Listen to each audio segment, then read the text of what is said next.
দর্শক, all European সেমিফাইনালে হাড্ডাহাড্ডি অপেক্ষায় ছিল ফুটবল প্রেমীরা, কিন্তু কার্যত হলো একপাশে ম্যাচ। মার্কিন মুলুকে সবচেয়ে জঘন্য ফুটবল প্রদর্শন, টুর্নামেন্টের অন্যতম ফেভারিটদের বিবর্ণ এমবাপ্পে, ডেম্বেলে, ওলিসেরা। হার দিয়েই শেষ হলো দিদিয়ের দেশমের 14 বছরের জামানা। ডালাসে ফ্রান্সকে 2-0 গোলে হারিয়ে 16 বছর পর বিশ্বকাপের ফাইনালে স্পেন। এদিকে দ্বিতীয় সেমিফাইনালে রাতে ইংল্যান্ডের বিপক্ষে মাঠে নামবে আর্জেন্টিনা। আর এই ম্যাচের মাধ্যমেই আক্ষেপ ঘুচতে যাচ্ছে লিওনেল মেসির 21 বছরের ক্যারিয়ারে প্রথমবারের মতো ইংলিশদের বিপক্ষে মাঠে নামবেন LM10। এছাড়াও গোল্ডেন বুট, গোল্ডেন বল জয়ের পাশাপাশি একাধিক রেকর্ডের হাতছানি ম্যারাডোনার উত্তরসূরির সামনে। সেমিফাইনালের আদ্যপান্ত নিয়ে আলোচনা করব আজকের কিক অফ অনুষ্ঠানের। সঙ্গে আছে আমি মাহফুজুল ইসলাম এবং আমাদের সঙ্গে রয়েছেন সিনিয়র ক্রীড়া সাংবাদিক নাসিমুল হাসান দুদুল। দুদুল ভাই, স্বাগত আপনাকে আমাদের। আপনাকেও স্বাগত। দর্শক, একই সঙ্গে জানিয়ে রাখছি আমাদের এই বিশেষ আয়োজনটি সম্প্রচারিত হচ্ছে Rage and Q lithium ion ব্যাটারির সৌজন্যে। সরাসরি চলে যাচ্ছে আমরা আলোচনায়। নাসিমুল হাসান দুদুল আমাদের সঙ্গে আছেন। দুদুল ভাই, প্রথমে একটু অন্যভাবেই প্রশ্নটা শুরু করি। অনেকগুলো আপনি অলমোস্ট 4টা ওয়ার্ল্ড কাপ, 5টা ওয়ার্ল্ড কাপ কাভার করেছেন। 5টা ওয়ার্ল্ড কাপে আপনার কাভারের যে এক্সপিরিয়েন্স, যেই ফুটবল প্যাটার্ন আপনি এতদিন দেখে এসেছেন, এবারের ওয়ার্ল্ড কাপে কি একটু ডিফারেন্ট প্যাটার্ন দেখছেন কিনা? এবছরের ওয়ার্ল্ড কাপে ম্যাক্সিমাম হলো কোচ হোসে মরিনোর যেই 4-2-3-1 ফরমেশন, প্রত্যেকটা দল চাচ্ছে তার ডিফেন্সটার আগে কম্প্যাক্ট করতে, সিকিউর করতে, তারপরে তারা খেলতে চাচ্ছে আর কি। তো সেই জায়গায় কালকে ফ্রান্সকেও দেখেছিলাম তার ডিফেন্সকে কম্প্যাক্ট করা ছিল, কিন্তু লেভান্তের যে কৌশল, গত 2 বছরে 4বার দেখা হলো ফ্রান্স আর স্পেন, এবং দিদিয়ের দেশামও জানে যে স্পেনের দুর্বলতা কি, স্পেন কোচও জানে ফ্রান্সের দুর্বলতা কি। তো সেই ক্ষেত্রে আপনার কাছে কি মনে হয় যে স্পেন এই ম্যাচটা 2-0 গোলে জিতেছে? এই ম্যাচটা অনেকেই মনে করেছিল যে অপরাজিত থাকা। এর কারণ হচ্ছে যে ফ্রান্স গ্রুপ স্টেজের এবং কোয়ার্টার ফাইনাল পর্যন্ত যে ফুটবলটা খেলেছে একদম আকাশ দিয়ে উঠছিল। এটার কারণ হলো ওই দলগুলোর ব্যর্থতা ছিল, তারা মিড ব্লকে কোনো ব্লকই দেয় নাই, ফ্রান্সকে আক্রমণের যেই ডিফেন্সটা দরকার সেটাই তারা করে নাই। কিন্তু স্পেন কিন্তু কালকে দেখিয়েছে মিড ব্লকগুলোর কোনো স্পেসই দেয় নাই ফ্রান্সকে। এই জায়গায় আপনাকে একটা এক্সাম্পল যদি দেই, প্যারাগুয়ের এগেইনস্ট ম্যাচটা আপনি যদি দেখেন, একমাত্র সেনেগাল হার্ড টাইম দিয়েছিল ফ্রান্সকে, প্যারাগুয়ে কিছুটা দিয়েছিল, পুরোপুরি না। কিন্তু আপনি স্পেনের সাথে চাইলে উতরাতে পারবেন না, কারণ স্পেন খেলে হলো পজিশনাল ফুটবল। তাদের পায়ে বল থাকলে ওই বল নেওয়াটা কঠিন, আর তারা যদি বল হারায় 5 সেকেন্ডের মধ্যে ওই বল উইন করে। আমরা যদি এই ম্যাচের একটু পোস্টমর্টেমের দিকে যাই, যে আমরা দেখেছি যে ওয়ার্ল্ড ক্লাস অ্যাটাকিং থার্ড 4-2-3-1, সেখানে 3জন পেছনের 2 উইংটা কাজে লাগায়, সামনে এমবাপ্পে তার কাজটা করে, ওলিসেকে অনেক বেশি মুভমেন্ট করতে দেখি, কিংবা ডেম্বেলেকেও অনেক বেশি মুভমেন্ট কালকে তো ওলিসে আর ডেম্বেলেকে পুরো আটকে দিয়েছিল। এক্স্যাক্টলি এই জায়গাটায় আসছিলাম যে একদম মিডের থেকে ব্লক করে 2 উইং আটকে দেওয়ার এই যে ম্যাচটা, এটা কি দেখবেন যে কোপ ভার্দে আর আর্জেন্টিনার খেলায় আর্জেন্টিনার কিন্তু মিডফিল্ড আটকে দিয়েছিল কোপ Verde. This is the football কৌশল। আপনি ফ্রান্সকে যদি কোনো স্পেস না দেন তাহলে সে কিছু করতে পারবে না। তারা কিন্তু বড় ডির বাইরে থেকে স্পেস খুঁজছিল এবং বেশ কয়েকটা শটও মেরেছিল, কিন্তু সিমন অনেক ভালো গোলরক্ষক, যে কারণে তারা কিছু করতে পারেনি। এবং ডেম্বেলে একটা বল দিয়েছিল এমবাপ্পেকে, যেটার পজিশন ছিল স্পেন গোলরক্ষকের সুইপার পজিশনে, ওইটা গোল করতে পারতো, কিন্তু ওইটাতেও গোল হয় নাই। একই সঙ্গে আপনি যদি এভাবেও দেখেন যে স্পেন যেই ধাঁচের ফুটবলটা খেলেছে, টিকি টাকা ফুটবল, পজিশনাল ফুটবল, একটু বলটা ধরে রাখা, বলটা লুজ না করা, এটা তাদের প্যাটার্ন। এবং একই সঙ্গে তারা অপোনেন্টের থার্ডে গিয়ে খুব ধীর ও সুস্থে। এবং সেকেন্ড গোলটার কথা যদি বলি, যে ওয়ালে থেকে যেভাবে ওভারল্যাপ করে যে গোলটা দিয়েছেন, সেখানে কিন্তু 8 জন ডিফেন্স ছিল আপনার ফ্রান্সের। ওই ওয়াল ভেদ করে আমার কাছে মনে হচ্ছে 2010-এর থেকে এই স্পেন অনেক বেশি শক্তিশালী দল। এবং আপনার কাছে কি এটা মনে হয় 2010-এর অনেক তারকা ফুটবলার কিন্তু কালকে খেলা দেখেছে, তারাও কিছুটা সারপ্রাইজ হয়েছে? এবং এবারের ওয়ার্ল্ড কাপে কিন্তু স্পেন অনেকটা নীরবে নিভৃতেই ফাইনালে উঠে গেছে। আগেই আমরা ধরেছিলাম স্পেন হচ্ছে বেস্ট টিম, কারণ ইউরোতে তার পারফরমেন্স ভালো, উয়েফা নেশনস কাপেও তার পারফরমেন্স ভালো। সুতরাং স্পেনকে আটকানোর মতো কোনো দল এই বিশ্বকাপে এখন পর্যন্ত নেই। কিন্তু এই প্রশ্নটাই তো অপরদিকে অনেকেই বলছিলেন যে ফ্রান্সকে আটকানোর মতো টিম, এটা বলছিলেন হলো যারা আর্জেন্টিনা হেটার, ব্রাজিল আউট, তো সুতরাং আর্জেন্টিনাকে আটকাইতে হলে ফ্রান্সকে সাপোর্ট করো। এই কারণে তারা ফ্রান্সকে বলছিল বিশ্ব সেরা, অমুক সেরা। সেরা তো সেরা দেখলো না, কালকে তো ফুটবলে চোর পুলিশ খেললো ফ্রান্সকে নিয়ে। মানে ফ্রান্সের তো কোনো পাত্তাই ছিল না, ধারাভাষ্যকাররাও বলছিল যে একটা আউটপ্লেড একদম। মানে একটা দল ফুটবল খেলে এইভাবে ফুটবল আমি বিশ্বকাপে কোনো দলকে ডোমিনেট করতে দেখিনি। কিন্তু একই সঙ্গে স্ট্যাট কিন্তু মোটামুটি কাছাকাছি। এটা হলো 60 আর 44। হ্যাঁ, কাছাকাছি, এবং অন টার্গেট শটের জায়গাও হচ্ছে গিয়ে মোটামুটি কাছাকাছি। বাট পয়েন্টটা আরেক জায়গায় দুদুল ভাই, সেটা হচ্ছে গিয়ে আমরা যখন দেখি এমবাপ্পে আসলে বল নিয়ে, তার যে স্বভাবসুলভ ফুটবল, বল নিয়ে অপোনেন্টের বক্সে ঢুকে গিয়ে মেরে দেওয়া। শুনেন, এমবাপ্পেরা মেসি লেভেলের প্লেয়ার না, ওরা 3-4 জনকে ড্রিবল করে ঢোকার মতো না। লামিন ইয়ামাল ঠিক আছে, মেসি চলে যাওয়ার পর বিশ্ব ফুটবলে যদি কেউ কিছু নাম করতে পারে সেটা হলো ইয়ামাল। রাইট, আমি এই জায়গায় আসবো। ইয়ামালের কিন্তু হচ্ছে গিয়ে গতকালকে বেশ কিছু এফেকশন ছিল, এবং এটা কিন্তু ইয়ামাল যেই সাইডটা দিয়ে খেলে অনেক ওয়াইড স্পেস নেয়, কালকে কিন্তু সে ওইভাবে খেলেনি, আরো ভিতরে ঢুকে খেলেছে। আপনার কাছে কি মনে হয় যে প্রথম পেনাল্টিটা আসলে ম্যাচের মোমেন্টামটা অনেকটা? না, মোমেন্টাম এটা কিছু করার নেই, মানে দিয়ে না বলটার দেখেছে, ম্যানটারে দেখে নাই, যে কারণে সে বলরে মারতে গেল। এবং এটা বলে মারতে গেলে তো বলটা তো অনেক উপরে ছিল, সে তো মেরে দিয়েছে হচ্ছে গিয়ে থাইতে। এটা খেলার একটা অংশ, এটা হইতেই পারে। এবং না, পেনাল্টিটা কারেক্ট ছিল, ওইটা ওই গায়ে লাথি নামালে পেনাল্টিটা হতো না। এবং এত বড় একটা ম্যাচে যদি আপনি পেনাল্টি গোলে লিড পান, স্পেন তো আর আর্জেন্টিনা না যে 2 গোলের লিড নিয়ে আবার ফ্রান্সের কাছে 2 গোল খাবে। সুতরাং স্পেনের ডিফেন্স এই টুর্নামেন্টে সব থেকে শক্তিশালী, কারণ তারা 7টা ম্যাচে গোল খেয়েছে মাত্র 2টা। আচ্ছা, সুতরাং তার ডিফেন্সটা কিরকম এটা বোঝা উচিত। স্পেন এখন পর্যন্ত একটা গোল খেলছে, বেলজিয়ামের বিপক্ষে 2-1 গোলে একটা গোল খেয়েছিল, 2-1 গোলে জিতেছিল। যদি এর বাইরে যদি চিন্তা করি যে আসলে ফ্রান্স কোথায় ম্যাচটা হারলো? ফ্রান্স ম্যাচটা হারলো হলো, আমি যদি আপনাকে কোনো স্পেস না দেই, কোনো ক্রিয়েট করতে না পারে, সেখানে ম্যাচটা হেরে গেল। একটা ক্রস ছিল 58 মিনিটের দিকে, ওইটা যদি ফ্লিক করতে পারতো তাহলে হয়তো গোল পেতে পারতো। ওটাতে রাশ করেছিল কিন্তু পায় না শেষ পর্যন্ত। বাট ওলিসে ডেম্বেলে, এমবাপ্পেদের যে স্বভাবসুলভ ফুটবলটা আমরা দেখেছি গতকালকে, কিন্তু মানে স্পেনের বিপক্ষে ম্যাচে আমরা মোটামুটি তাদেরকে হতাশ হতেই দেখেছি। একটু এলোমেলো খেলা, বক্সের বাইরে থেকে হচ্ছে গিয়ে চান্স নেওয়া, হ্যাঁ, এই জিনিসগুলো তো হচ্ছে গিয়ে না, বক্সের বাইরে থেকে তো এখন প্রত্যেকটা টিমই চান্স নিচ্ছে না। এমবাপ্পের কথা যেটা বলছি যে হচ্ছে গিয়ে তারা আসলে ফ্রান্স কিন্তু এগিয়ে যেতে পারতো। 10 মিনিটে যে ফ্রি কিকটা পেলো সেটা বারে রাখলে তো গোল হতো। মানে এটা তো ফ্রান্সের ব্যর্থতা। মানে কোন জায়গাটায় আসলে ফ্রান্স হারলো? বেসিক্যালি আমি যদি আপনি ফুটবল খেলেন, যদি আর্জেন্টিনাকে আপনি স্পেস না দেন, আর্জেন্টিনা তো গোল করতে পারবে না। হুলিয়ান আলভারেজ যে গোলটা দিল সুইজারল্যান্ডের বিপক্ষে, সেটাকে তারা স্পেস দিয়েছিল, ওখানে যদি ব্লক দিত তাহলে কিন্তু গোলটা হতো না। তো সুতরাং আপনি আমাকে যদি মাঠে ছেড়ে দেন, এতদিন ফ্রান্সের সাথে যাদের খেলা হয়েছে তারা তাদেরকে স্পেসটা দিয়ে ভুল করেছে, ইভেন মরক্কো ভুল করেছে। তারা যদি ফ্রান্সকে স্পেসটা না দিত তাহলে তারা স্কোর বের করতে পারতো না। এটাই ফুটবলের নিয়ম। স্পেস দেওয়ার একটা বড় বিষয় থাকে। আমরা নিশ্চয়ই হচ্ছে গিয়ে পরের ম্যাচ নিয়ে নিশ্চয়ই কথা বলবো। আমাদের আর্জেন্টিনার ম্যাচ রয়েছে, সেই ম্যাচটা আসলে ইংল্যান্ডের বিপক্ষে 66-এর ওয়ার্ল্ড কাপ জয়ী দল ইংল্যান্ড, সেই ম্যাচ নিয়ে অনেক ধরনের কথা হচ্ছে। ফকল্যান্ড যুদ্ধ, 86-র ওয়ার্ল্ড কাপ, এটা আপনি কাতার বিশ্বকাপ কভার করেছেন। এই ব্রিটিশ মিডিয়ার স্বভাবই এরকম, অনেক পিছনের জিনিস টেনে আনে। প্রতি বছরই এই আমরা বিশ্বকাপে গেলে বলে এবার আমরা কালো ঘোড়ায় করে কাপ নিয়ে যাব, কিছুই করতে পারে না ওদের মিডিয়া। এই বিষয় নিয়ে দুদুল ভাই নিশ্চয়ই আমরা কথা বলবো। দর্শক, Rage and HQ lithium ion ব্যাটারির সৌজন্যে কিক অফ অনুষ্ঠানে নিচ্ছে ছোট্ট একটা বিরতি, সঙ্গেই থাকুন। দর্শক, বিরতির পর আবারও স্বাগত। Rage and HQ lithium ion ব্যাটারির সৌজন্যে কিক অফ অনুষ্ঠানের সঙ্গে আছে আমি মাহফুজুল ইসলাম। ছিল বিশ্বকাপ নিয়ে বিশ্লেষণ, আছেন নাসিমুল হাসান দুদুল। চলে যাচ্ছি বিশ্লেষণে। যেটি বলছিলাম, 82-র সেই ফকল্যান্ড যুদ্ধ, তারপর 86-র ওয়ার্ল্ড কাপ, সেটা নিয়ে উত্তাপ ছড়িয়েছে অনেক সময়। এবং এখনও আর্জেন্টিনা এবং ইংল্যান্ডের মধ্যকার ম্যাচ হলেই, যে কোনো ম্যাচ, সেই ফকল্যান্ড যুদ্ধের কথাই বলা হয়। এটা কি আসলে শুধুমাত্রই বলার জন্য বলা, মানে নাকি একটা প্রাইডের বিষয় থাকে? আমরা ক্রিকেটের ক্ষেত্রে দেখেছি, অস্ট্রেলিয়া আর ইংল্যান্ডের যখন অ্যাশেজ সিরিজটা শুরু হয়, তারা বিজ্ঞাপন বানায় অস্ট্রেলিয়ান ওই লোকদেরকে, ওই যে হাত করা পরিয়ে শেন ওয়ানকে ওই দ্বীপে ছেড়ে দিয়ে আসে, ওই ঐতিহ্যগুলোরে টানে।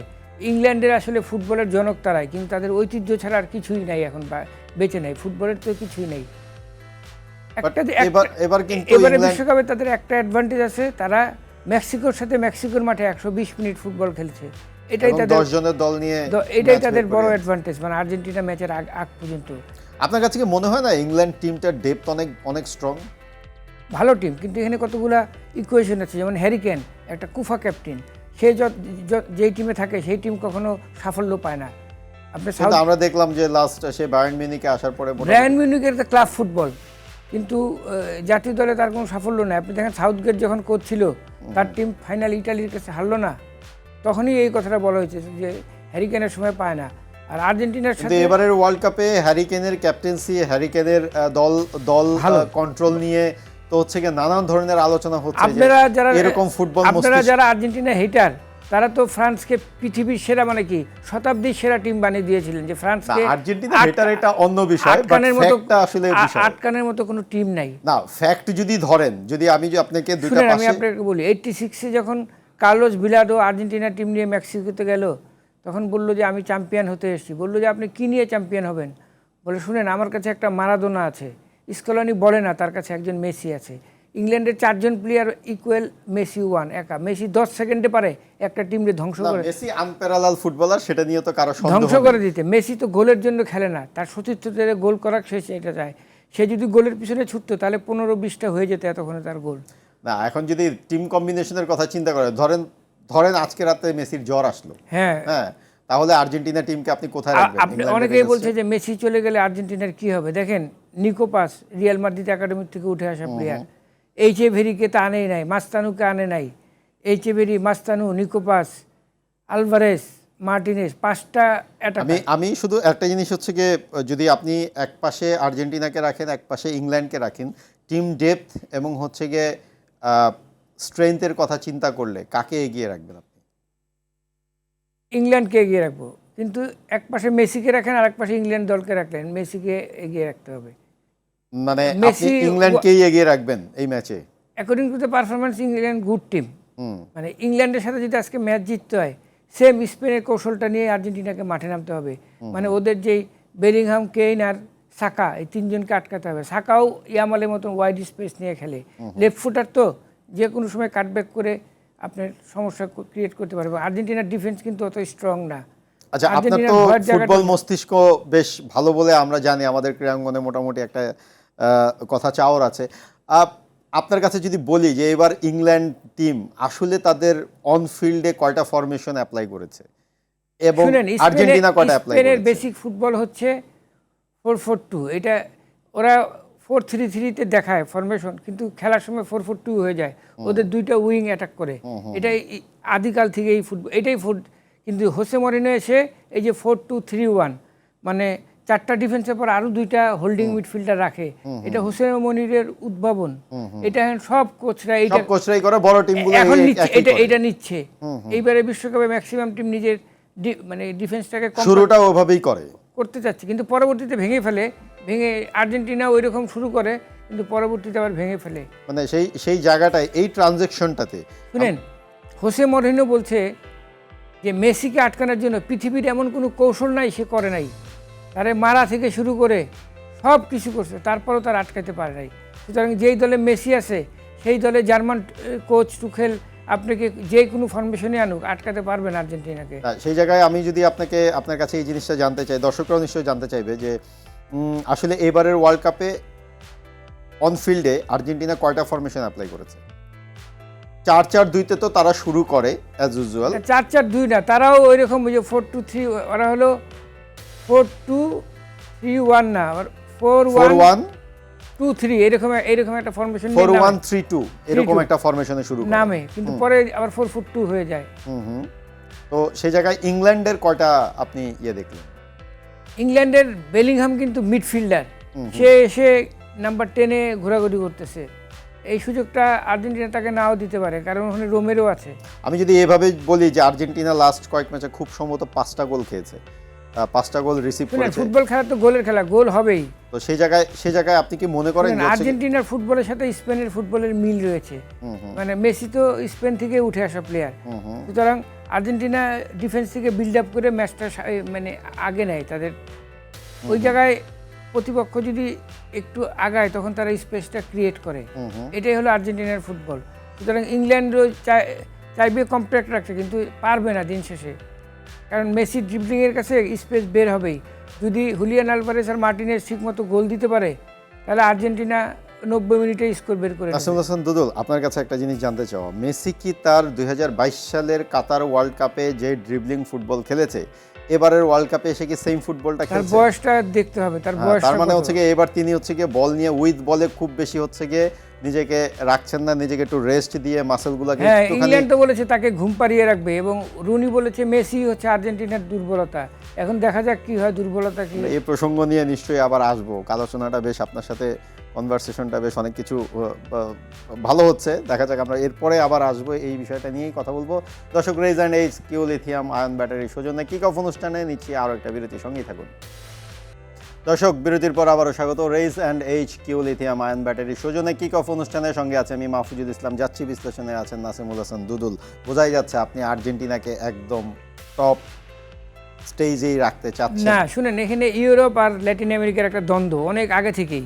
ইউরোপরা চায় ইউরোপরা ফাইনাল খেলুক, ল্যাটিনের কোনো দল ফাইনালে উঠুক, এটা ইউরোপরা চায় না। তবে ল্যাটিনরাও চাবে না। কিন্তু ডিয়েগো মারাদোনা প্রমাণ করে দিয়েছেন যে তিনি আলাদা। এই জার্সি যেটা পরে আছি এটা কি অ্যাওয়ে জার্সি আর্জেন্টিনার? খুব ইফেক্টিভ জার্সি আর্জেন্টিনার জন্য? না, এটা কুফা জার্সি আর্জেন্টিনা। 14 সালে এই জার্সি পরে জার্মানির কাছে হেরেছিল আর্জেন্টিনা। আচ্ছা, ওকে, ফাইন। তার মানে হচ্ছে কি আজকের ম্যাচে আপনি বলতে চাচ্ছেন যে কিন্তু 86-এ এই জার্সি পরে ইংল্যান্ডকে হারিয়েছিল আর্জেন্টিনা, ওই কারণে আজকে যেটাতে হাত দিয়ে গোল দিয়েছিল আজকে জার্সি তাতে। কোনো ফ্যাক্টর না। 2010 সালে আপনিও বললেন কুফা জার্সি, তাই এই স্পেন এবং নেদারল্যান্ডের খেলায় অ্যাকচুয়ালি জয় হওয়ার কথা নেদারল্যান্ডসের। যদি ইংল্যান্ড এবং আর্জেন্টিনাকে পাশাপাশি রাখি, ম্যাচটাকে কি আপনি 50-50 রাখবেন নাকি আর্জেন্টিনার দিকে শুনেন, পাবেন? এই জাতীয় ম্যাচে ইভেন্ট ম্যাচ হয়, যেই দল সুযোগের সদ্ব্যবহারগুলো করতে পারবে সেই দলই জিতে যাবে। সেই সুযোগটা কারা বেশি পাবে? যদি লু ফলসের, আমি যদি সুযোগ বেশি আর্জেন্টিনার পাবে তিনটা লু আর্জেন্টিনা। ফলসের কথা বলি, আর্জেন্টিনার ফুটবলের যেই ধারা কৌশল, সেই অনুযায়ী আর্জেন্টিনা গোল চান্সের ক্রিয়েট করবে বেশি। এই সুযোগগুলো কাজে লাগাইতে পারলে আর্জেন্টিনার এগিয়ে যাওয়ার সম্ভাবনা বেশি। সেট পিসগুলোতে ইংল্যান্ড ভালো, কর্নার ফ্রি কিক ভালো ইংল্যান্ড। এখানে আর্জেন্টিনার একটা ভয় আছে কিঞ্চিত, কিন্তু আর্জেন্টিনা যদি ওই ডির ভিতরে, যেটা এমবাপ্পে গতকাল পেয়ে, ওই জোনগুলোর ভিতরে বল পেলে কিন্তু মেসি গোল করে দিতে পারে। যদি টোটাল ফুটবলের কথা বলি, ওপেন ফুটবল, টোটাল ফুটবল তো ইংল্যান্ড খেলে না। না, যদি টোটাল ফুটবলের কথা বলি, এই ম্যাচে যদি ইংল্যান্ড টোটাল ফুটবল খেলে এবং যদি ওপেন হয়ে যায় মাঠ, হ্যাঁ, সেক্ষেত্রে আপনি শুনেন, আর্জেন্টিনার কোচ 90 মিনিটের কথাই যদি বলি, কোচ হলো স্কলানি। তার সাথে রয়েছে 10টা কোচ। এই 10টা কোচ জানে যে ইংল্যান্ডের কোন জায়গায় দুর্বলতা আর কোন জায়গায় শক্তি। এটা গত বিশ্বকাপে ফ্রান্স বুঝেছে আর্জেন্টিনা কি দল। ইংল্যান্ডের নিশ্চয়ই একটা অ্যানালাইসিস টিম আছে, তারা কম্পিউটার অ্যানালাইসিস করে মেসির বাম্পা কতক্ষণ চলেছে এই ওয়ার্ল্ড কাপে, তিনি কয়টা গোল করেছেন, তিনি কোন পজিশনে থেকে খেলছেন, তিনি নিজেকে কতটুকু রেস্ট দিচ্ছেন, উইথ বলে কতক্ষণ থাকছেন, উইদাউট বলে কতক্ষণ সবই আছে। থাকছেন। শুনেন, মেসি গড গিফটেড প্লেয়ার, তাকে আটকানোর মতো প্লেয়ার পৃথিবীতে নাই। তার মানে এই ম্যাচে আপনি এক্স ফ্যাক্টর হচ্ছে কি মেসি। Messi obvious Messi. আর মেসিকে ইংল্যান্ডে- আটকাবে কে? আমাদের দেখেন পৃথিবীর কোন ডিফেন্স আছে মেসির আটকাতে পারে? আপনার মনে নাই বার্সেলোনা আর ম্যানচেস্টারের খেলা, মেসি একাই ধ্বংস করে দিল ম্যানচেস্টারকে, এবং ওয়েন রুনিও তো ওই দিন মাঠে ছিল, এবং ওয়েন রুনিরও বলেছে, ওই ইংল্যান্ডের মিডিয়া বলবে যে মেসিকে ঘুম পাড়াবো, ম্যারাডোনাকে ঘুম পাড়িয়ে রাখবো, ওই শুধু ওই কথাতেই শেষ। তার মানে এই ম্যাচে ইংল্যান্ডের কোনো ফ্যাক্টর প্লেয়ার আপনি দেখছেন না?